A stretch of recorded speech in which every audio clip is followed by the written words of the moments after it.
तीन मूर्ति, भारत के प्रथम प्रधान सेवक जवाहरलाल नेहरू का सरकारी निवास। 125वीं जयंती के मौके पर देश भर में सेमिनार हो रहे हैं, अखबारों में लेख लिखे जा रहे हैं। तो हमने सोचा कि उस इमारत में जवाहर के बचे अवशेषों से उस शख्स की थोड़ी सी शिनाख्त की जाए, जो बार बार उनके बीच खड़ा हो जाता है, जो नेहरू बनना चाहते हैं और जो नेहरू से बड़ा बनना चाहते हैं।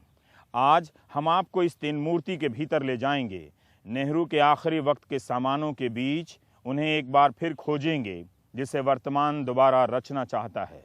जेल यात्राएं तो बहुत की नेहरू ने, लेकिन 1931 से 34 के बीच 1170 दिन जेल में बिताए। जवाहरलाल नेहरू कई तरह की आशाओं, निराशाओं, सराहनाओं और आलोचनाओं के नायक रहे हैं। Prime time. तो आज भी तीन मूर्ति भवन जो है घंटी के बजने के साथ ही खुलता है। हमारे साथ प्रोफेसर सलील मिश्रा हैं अंबेडकर यूनिवर्सिटी के, और बिपिन चंद्रा जो इतिहासकार हैं, उनके आप छात्र भी रहे हैं। सलील जी, ये इस इमारत में 16 साल नेहरू रहे, और जब मैं पढ़ रहा था, जिस वक्त नेहरू पहली बार कांग्रेस के अध्यक्ष बन रहे थे, वो लाहौर कांग्रेस, और उसी वक्त इस इमारत की, इस जगह की तामीर की जा रही थी। मतलब इसकी बुनियाद रखी गई थी, जो 1930 में पूरी होती है। तीन मूर्ति और नेहरू का क्या संबंध रहा है यहाँ पे? बहुत गहरा संबंध रहा है। एक तो आपने जैसे बताया कि जो नया शहर बना, नई राजधानी अंग्रेजों ने 1911 में फैसला किया, और फिर उसका इनॉग्रेशन 1929 में हो गया। अब जब भारत स्वतंत्र बना तो राजधानी कौन सा बने, ये कोई पक्का फैसला नहीं था। बहुत सारे लोग दिल्ली के फेवर में नहीं थे। कुछ लोग चाहते थे कि इलाहाबाद बने, इसलिए कि इलाहाबाद महत्वपूर्ण शहर है। अच्छा। कुछ का मानना था कि नागपुर में बने, इसलिए कि वो सेंटर में बिल्कुल है, और उसको गांधी ग्राम या गांधी नगर का नाम दिया जाए। तो बहुत सारे थे, लेकिन अंततः फैसला ये किया गया कि दिल्ली को ही राजधानी बनाया जाए, क्योंकि दिल्ली में एक इंफ्रास्ट्रक्चर, अधिसंरचना पहले से मौजूद है, घर मकान सारे बने हुए हैं, और अंत में फैसला यही हुआ कि दिल्ली ही राजधानी बनेगी। अच्छा। जब दिल्ली राजधानी बनेगी तो दो बड़े बड़े घर थे। एक थे वाइस रॉय का घर, जो बिल्कुल सामने था नई दिल्ली में, ठीक यहाँ से जो सामने दिख नहीं रहा है, जो आप प्रेसिडेंट हाउस है। अच्छा। और दूसरा ये कमांडर इन चीफ का घर था, ब्रिटिश आर्मी के। जी। फिर ये फैसला कर लिया गया कि जो भारत के राष्ट्रपति हैं वो उस घर में रहेंगे, और उनके सामने जो कमांडर इन चीफ का है उसमें जवाहरलाल नेहरू रहेंगे। पटेल पास में रहते थे, होम मिनिस्टर हो गए थे, तो पटेल को जब नेहरू से मिलना होता था तो वो पैदल चल के यहाँ पे आते थे। अच्छा। और यहाँ पर बाहर बैठ के दोनों अपनी मंत्रणा करते थे और दिन भर की चर्चा करते थे, बिल्कुल पैदल चलते हुए चाय के ऊपर, उस तरह से। अच्छा। तो ये काफी, जब नेहरू चले गए 1964 में, तो ये माना गया था कि ये प्रधानमंत्री का ही घर रहेगा। लेकिन लाल बहादुर शास्त्री ने कहा कि वो उस घर में नहीं आएंगे, इसलिए कि बहुत बड़े आदमी का घर है। तो फिर इसको एक म्यूजियम बना दिया गया, और ये एक तरह से नेहरू के व्यक्तिगत जीवन का ही नहीं, बल्कि जैसा आप देखेंगे राष्ट्रीय आंदोलन का म्यूजियम है। इसमें राष्ट्रीय आंदोलन की, स्वतंत्रता संग्राम की पूरी कहानी है। यहाँ के पेड़ काफी पुराने लगते हैं। मेरा इससे थोड़ा ताल्लुक है कि छात्र जीवन में इसकी लाइब्रेरी का काफी इस्तेमाल किया है। बहुत सारे पेड़ हैं, बहुत सारे पुराने पेड़ हैं, कुछ नए भी लगे हैं। यहाँ पर एक पेड़ हुआ करता था जिसको कि नेहरू ट्री कहा जाता था। वो नेहरू ट्री इसलिए था कि वो उसका लेफ्ट की तरफ एक झुकाव था, उसके बिल्कुल नीचे था और सीधा था, और फिर ऊपर जाके वो बाईं तरफ मुड़ जाता था, और वो कहीं ना कहीं पे नेहरू की पॉलिटिक्स की वजह से जो वाम की तरफ उनका झुकाव था। हम उस पर भी आगे बात करेंगे। यहाँ बता दें कि इसके ठीक सामने जो तीन मूर्ति है, जो हमें ब्रोशर मिला है, वो बताता है कि 1922 में ये मूर्तियां यहाँ ठीक सामने लगी थी। तीन मूर्ति के भीतर जब आप आते हैं, और इसमें प्रथम विश्व युद्ध के दौरान सिनाई, फिलिस्तीन और सीरिया में शहीद हुए सैनिकों के बलिदान स्मारक के रूप में यहाँ पर लगाई गई थी। और तीनों जो मूर्ति हैं वो जोधपुर, मैसूर और हैदराबाद के लांसरों का प्रतीक हैं। और ये बता रहा है कि 3000 लोग अभी भी नेहरू के इस नाम पर बने संग्रहालय को रोज़ देखने आते हैं, जो जहां सोमवार की छुट्टी होती है, और 9 से 5:30 बजे तक ये खुला रहता है। 44 एकड़ इसका पूरा इलाका है। इसका 44 एकड़ में आगे और पीछे काफ़ी खूबसूरत इसका इलाका है। सलील जी, ये जो इमारत है, ये उस सादगी के दौर में भी कई अनुपात ज़्यादा उस पद को भव्यता प्रदान करती है ये इमारत। निश्चित रूप से। और काफी लोग आते थे उस समय नेहरू से मिल। आज तो 3000 लोग आते हैं। लोगों को एक नेहरू की जिंदगी के बारे में कौतूहल है, क्यूरियोसिटी है, जानना चाहते हैं कि नेहरू कैसे रहते थे, कहाँ रहते थे, कहाँ सोते थे। तो बहुत सारे लोग आते हैं अपने नेता को देखने के लिए। उस समय भी लोग आते थे नेहरू से मिलने के लिए, और वो यहाँ लॉन में आते थे, लॉन में बैठ के मीटिंग होती थी। तो मुझे लगता है कि सिक्योरिटी काफी मिनिमल या काफी कम रही होगी। एक तो वो अलग समय थे। 125 साल हो गए। इससे पहले कि हम म्यूजियम के संग्रहालय के अंदर जाएं और फिर अन्य पहलुओं पर बात करें, नेहरू को देखने का नज़रिया वैसा का वैसा बना हुआ है या समय समय पर बहुत ज़्यादा बदला है, या उसमें कोई ख़ास बदलाव नहीं आया? नहीं, काफी बदलाव आ गए हैं। एक नेहरू के साथ मोहभंग काफी हुआ है। मुझे लगता है 70 और 80 के दशकों में जब सडनली बहुत सारी चीजों के लिए नेहरू पर दोष डाला जाने लगा, चीन के युद्ध के लिए, भारत के विभाजन के लिए, जिस तरह की कांग्रेस में एक अथॉरिटेरियन टेंडेंसी 60 और 70 के दशकों में आ गई, उसके लिए भी नेहरू को लोग दोषी समझाने लगे। तो मुझे लगता है कि कुछ नाइंसाफी हुई नेहरू के साथ। तो हम अब यहाँ से अंदर चलेंगे, तीन मूर्ति भवन के भीतर। वहाँ जवाहरलाल नेहरू से जुड़ी हुई जो चीज़ें हैं उनको भी देखेंगे, और उनके साथ साथ उनके इतिहास के पहलुओं पर भी हम बात करेंगे। आप हमारे साथ बने रहिए। अब ये संग्रहालय खुल गया है और पर्याप्त अनुमति हमने हासिल कर ली है अंदर आने की।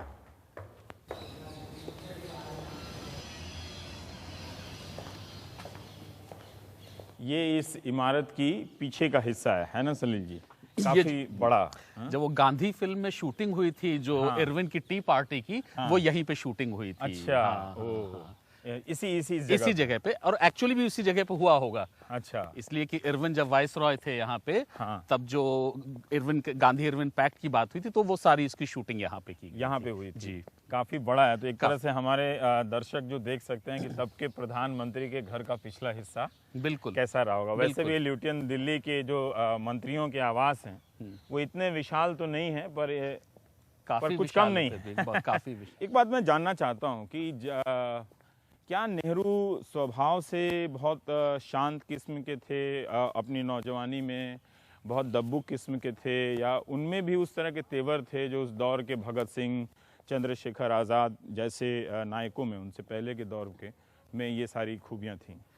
बचपन के नेहरू में दो चीजें तो काफी क्लियर थी। एक तो वो काफी लोनली थे, काफी अकेले थे। एक अपने माता पिता की अकेली संतान थे।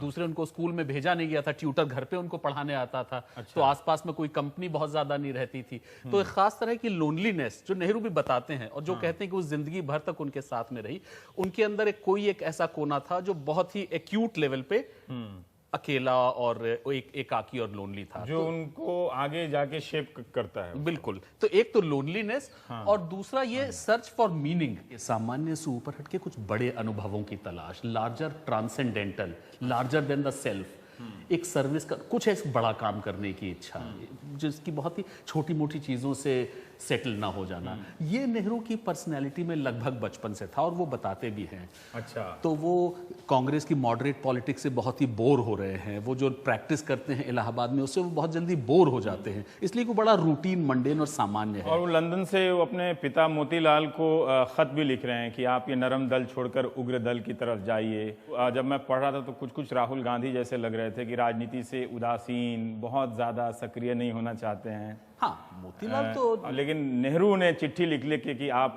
गोखले को छोड़कर तिलक की लाइन लीजिए, खासकर जब सूरत कांग्रेस हो रहा होता, जिसमें पहली बार जूता चला भारतीय राजनीति के इतिहास में। बिल्कुल बिल्कुल। कहीं ना कहीं पे उनको लग रहा था कि मॉडरेट पॉलिटिक्स बहुत ही एक लचर समय की टाइप की पॉलिटिक्स है। बिल्कुल वो उसमें अंग्रेज परस्ती है, प्रो ब्रिटिश है, उससे वो थोड़े से निराश थे। तो वो चाहते थे कि कुछ नया हो, तो वो एक्सट्रीमिस्ट को ज़्यादा पसंद करते। तो जी, ये म्यूज़ियम को देखने वाले लोग अब आने लगे हैं। यहाँ नेहरू के बचपन की तस्वीरें लगी हुई हैं इस पहले हिस्से में। एक इनके आत्मकथा से कश्मीर घराने का जो वर्णन नेहरू ने किया वो मैं आपके लिए पढ़ देता हूँ।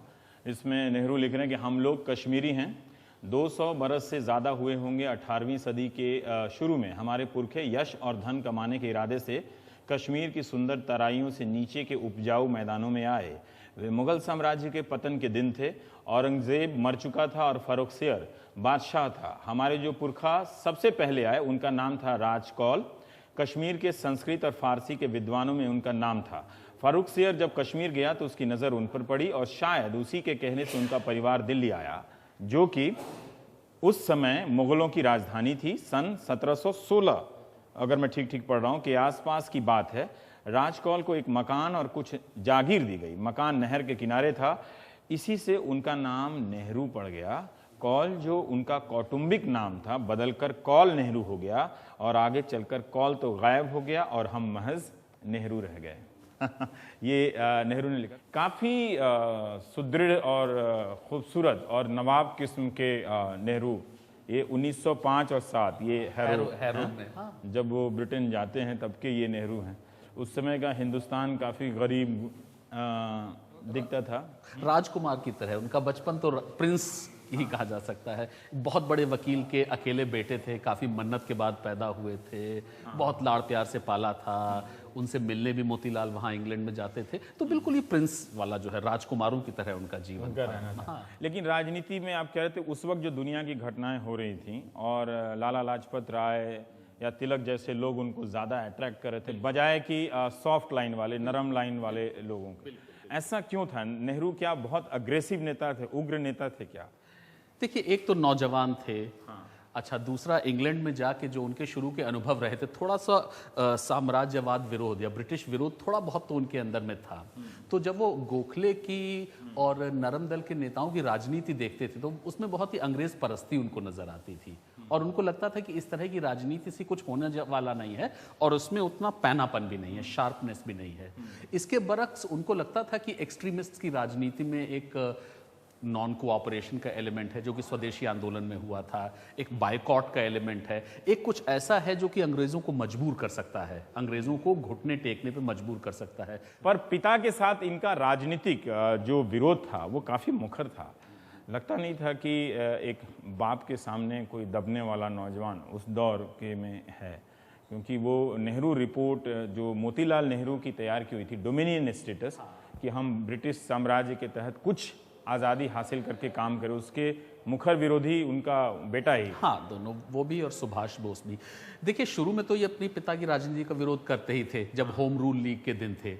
लेकिन फिर जब जलियांवाला हुआ, जलियांवाला ने काफ़ी बहुत एक हमारी राजनीति की बहुत बड़ी घटना है।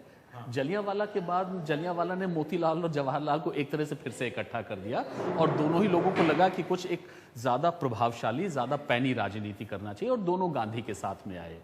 लेकिन उस सब के बावजूद भी नेहरू जो थे वो एक, उनकी इमेज भी, उनकी छवि भी एक यंग लीडर वाली थी और यंग लीडर की तरह उनमें एक बेचैनी थी, एक जल्दबाजी भी थी। ये उस नेहरू की तस्वीर तो नहीं है जो लाहौर कांग्रेस में काफी नौजवान लग रहे हैं। हो सकती है, इसलिए कि लाहौर कांग्रेस में 29 और 11 40 बरस के नेहरू हो गए थे, तो हो सकता है कि उसी समय 40 साल की वो एक बड़ी घटना थी नेहरू के जीवन में या आज़ादी के आंदोलन में भी। कौन सी? लाहौर। बिल्कुल बिल्कुल। उससे पहले नेहरू और गांधी का एक बहुत ही पैना तेज डायलॉग हो चुका था चिट्ठियों के माध्यम से और लगभग वो इतना उसमें एक दूसरे का इतना ऑपोजिशन था, डिसएग्रीमेंट था, असहमति थी कि लगा कि दोनों अलग अलग हो जाएंगे राजनीति में। गांधी और नेहरू बहुत ज्यादा, बहुत ही फंडामेंटल और बहुत ही बुनियादी। इसी सवाल को लेके, कंप्लीट इंडिपेंडेंस को लेके, पूर्ण स्वराज को लेके, उससे पहले सीएफ एंड्रूज भी इस बात को रख चुके थे। हाँ, और गांधी उस समय इसके फेवर में नहीं थे। गांधी कह रहे थे कि थोड़ा धीमे चलो, कोई इतनी जल्दी। लाहौर कांग्रेस से पहले मद्रास कांग्रेस में जब नेहरू ने इसका प्रस्ताव रखा 27 में, हाँ, तो उसके बाद में 28 के दौरान में गांधी और नेहरू के बीच में पहली बार बहुत ही तेज और बहुत ही बुनियादी डिफरेंसेस आए। फिर गांधी भी नेहरू के साथ आ गए और 1929 में पूर्ण स्वराज की बात जो है, उन्होंने नेहरू को, गांधी की पहल पे नेहरू को प्रेसिडेंट बनाया गया कांग्रेस का और नेहरू अपनी शर्त पे कांग्रेस के प्रेसिडेंट बने, तो वो बने। उन्होंने कहा कि वो कांग्रेस प्रेसिडेंट बनेंगे तो पूर्ण स्वराज की बात करेंगे, अपनी शर्त पे बने। कई बार ऐसी उनकी जो एक दक्षिणपंथी व्याख्या होती है कि नेहरू काफी गांधी के कृपा पात्र थे, अगर गांधी की पसंद ना होते तो शायद वो आज़ादी के आंदोलन और बाद के हिंदुस्तान की जो तारीख है वो लिखने का उन्हें मौका ना मिलता। 1928 तक गांधी और नेहरू के डिफरेंस 1928 में काफ़ी ज़्यादा थे और 1928 की उनकी चिट्ठियां पढ़ेंगे तो आपको लगेगा कि जैसे नेहरू ने सरेंडर कर दिया गांधी को। लेकिन 29 तक नेहरू की शर्तों पे बात आती है, इसलिए कि पूर्ण स्वराज नेहरू का नारा था, गांधी का नहीं था। फिर गांधी भी जब उसके बारे में सोचते हैं, गांधी का भी एक बहुत ही इंटरनली डायलॉजिक पर्सनैलिटी थी। वो कोई बात होती थी फिर सोचते थे और सोच के वो उस बात के लिए तैयार हो जाते थे। फिर गांधी को लगा कि होना चाहिए पूर्ण स्वराज, तो गांधी ने नेहरू को बैक किया और गांधी को पूरी तरह से सपोर्ट किया। जेल में रहते हुए उन्होंने काफ़ी इंदिरा गांधी को चिट्ठियां लिखी नहीं, इन्होंने लिखा, प्यारी बेटी इंदू को अपने पापू का बहुत सारा प्यार, हाँ, तुम जल्दी से अच्छी हो जाओ और पापू को खत लिखो और यहाँ जेल में मिलने भी आओ। ये पिता पुत्री, ये और बहुत, वो तो पूरी किताब ही है, ग्लिम्सेस ऑफ वर्ल्ड हिस्ट्री जो है, वो उसमें सिर्फ चिट्ठियां हैं जो जवाहरलाल नेहरू ने इंदिरा गांधी को लिखी हैं और उसमें पूरी दुनिया का इतिहास है। और वो एक पिता जो है अपनी बेटी को एजुकेट कर रहा है चिट्ठियों के माध्यम से। Roman empire, Greek empire, Christianity, पूरी दुनिया का इतिहास है। वो बहुत महत्वपूर्ण किताब है। ये एक रेप्लिका, मतलब उसकी जो अनुकृति है उस रेलगाड़ी की, ये एक ख़ास तरीके से रेलगाड़ी बनाई गई थी जिसमें जवाहरलाल नेहरू के अस्थि कलश को 1964 में ले जाया गया था। वो शायद वो रेलगाड़ी अपने मूल रूप में ऐसी बनी होगी। भारत के पहले प्रधानमंत्री का अस्थि कलश इस रेलगाड़ी में गया है। यहाँ पे कुछ नेहरू का लिखा हुआ है कि लोग मुझे भारत का प्रधानमंत्री कहते हैं, लेकिन यह अधिक उचित होता यदि वे मुझे भारत का प्रथम सेवक समझते। ऐसी कोई बात आजकल तो नहीं कर रहा है करना चाहिए। यही बात आज की राजनीति में किसी ने कही है। किसने कही है? नरेंद्र मोदी ने कही है। नरेंद्र मोदी ने कही है। उन्होंने कहा है कि वो सेवक अपने आप को प्रधान सेवक कहते हैं, लेकिन ये प्रथम सेवक है। प्रथम प्रधान एक ही बात होता है। राजनीति शुरू से ही सत्ता के शिखर पर आकर ये संदेश दे रही थी कि इसे आप जितना सामान्य से सामान्य रखेंगे उतना ही लोगों तक पहुंचेंगे, लेकिन हुआ ऐसा नहीं। पर आप ये कह रहे थे कि लाहौर में नेहरू अपनी शर्तों पे कांग्रेस का अध्यक्ष बनते हैं और पूर्ण स्वराज की मांग उसे प्रस्ताव पास कराते हैं और वहीं पे तिरंगा फहराने की बात होती है। 26 जनवरी 1930 का दिन था, वो आज़ादी मनाने का, जो कांग्रेस के कार्यकर्ताओं ने मनाया था। वो भी आज हमारे संविधान के लागू होने का एक महत्वपूर्ण दिन है। जी हाँ जी। पर लाहौर कांग्रेस ने नेहरू को किस तरह से नेहरू को शेप किया और किस तरह से हिंदुस्तान की राजनीति को? उससे पहले 1929 से पहले नेहरू की जो मुख्य छवि थी वो एक तो यूपी के नेता की तरह थी। यूपी से आए थे, जैसे पटेल बॉम्बे प्रेसिडेंसी से आए थे, राजेंद्र प्रसाद बिहार से आए थे, मौलाना आज़ाद बंगाल से आए थे। तो अलग अलग एरिया से, तो अलग अलग रीजन से आते थे, उस रीजन का प्रतिनिधित्व करते थे।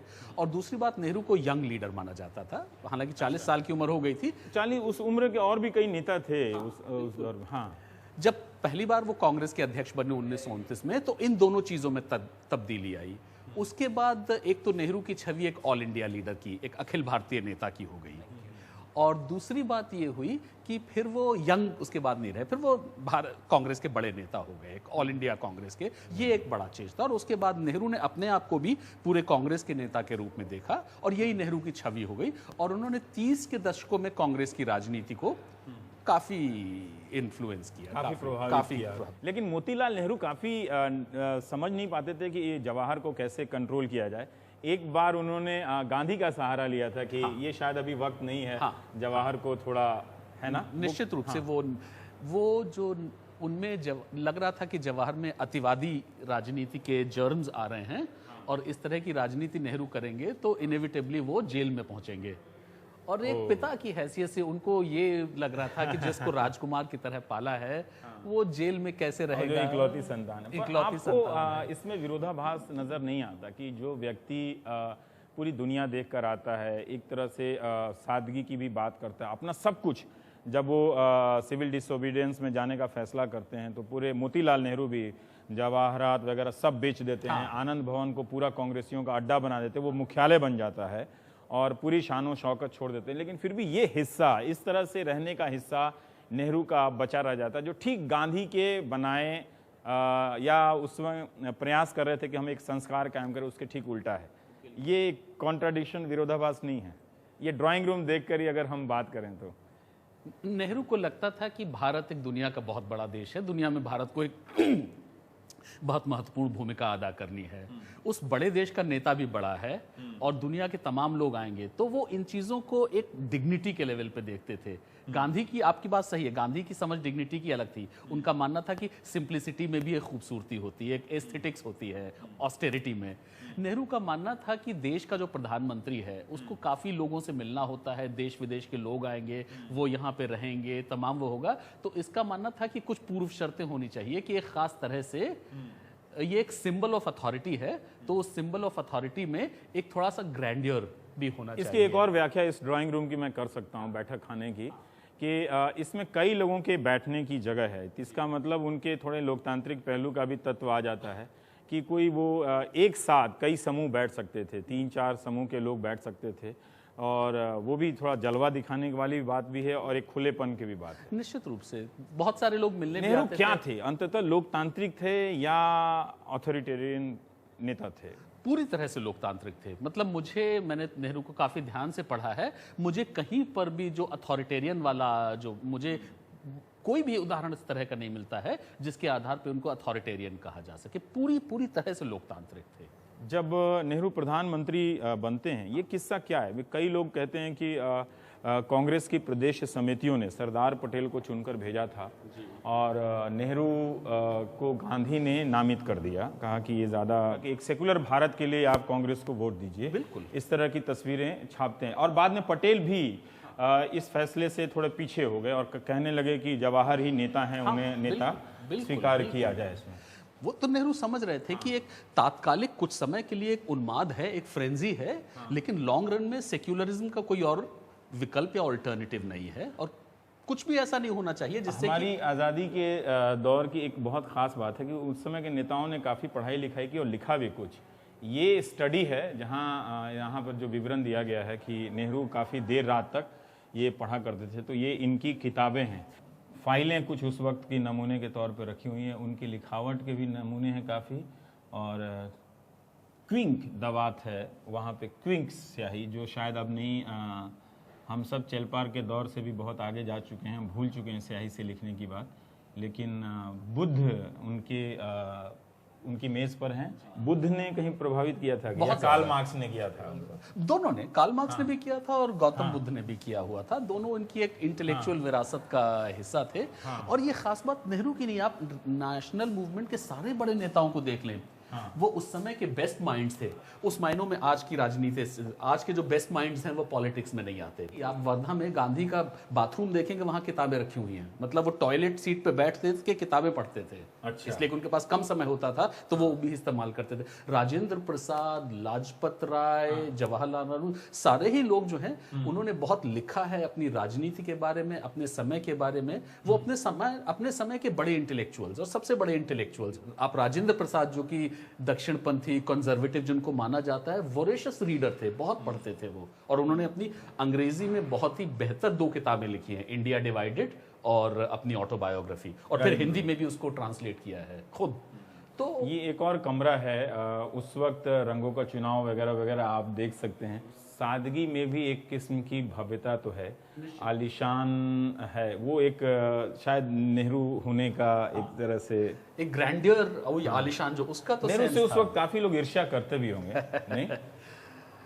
काफी नेहरू ने जेल यात्राएं की लगभग। ऐसा कई बार एक नेहरू के हाव भाव से लगता है कि फ्लेम्बॉयंट, जिसे अंग्रेजी में कहेंगे, काफी हीरोनुमा एक नौजवान नेता।